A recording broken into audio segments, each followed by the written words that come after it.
જાફરાબાદના બાબરકોટની 70 acre રિઝર્વે ફોરેસ્ટની જમીન અંગે ધારાસભ્ય હીરા સોલંકીએ પાઠવ્યો પત્ર. વનમંત્રી અર્જુન મોઢવાડિયાને પત્ર પાઠવતા હીરા સોલંકી 70 એકરની રિઝર્વ ફોરેસ્ટની જમીન ખાનગી કંપનીને માઇનિંગ માટે આપવાની હિલચાલ સામે સોલંકીનો પત્ર. દરિયાઈ પટ્ટી વિસ્તારમાં સિંહોના સામ્રાજ્યનું અસ્તિત્વના જોખમ તે અંગે સોલંકીએ પાઠવ્યો પત્ર.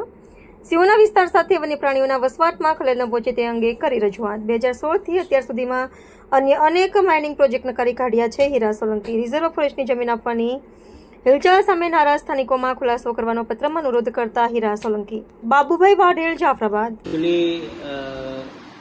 જાફરાબાદ તાલુકાનું બાબરકોટ ગામ 70 હેક્ટર જમીન જે ફોરેસ્ટ રિઝર્વ માટે રાખવામાં આવી હતી એ 2 દિવસ પહેલાં અમારા ધ્યાન ઉપર આવતા ઘણા બધા લોકોએ રજૂઆત કરી અને આ રિઝર્વ ફોરેસ્ટની જમીન પ્રાઇવેટ કંપનીને માઇનિંગ કરવા માટે મંજૂરી આપી છે એવું ધ્યાન ઉપર આવતા તાત્કાલિક જ મેં અર્જુનભાઈ મોઢવાડિયા સાહેબને વન વિભાગના મંત્રીશ્રીને આ ધ્યાન ઉપર મૂક્યું છે પત્ર લખીને, અને સાચી હકીકત એમને આપી છે કે નથી આપી એ મારા ધ્યાન ઉપર ઓન પેપર કાંઈ આવ્યું છે નહીં.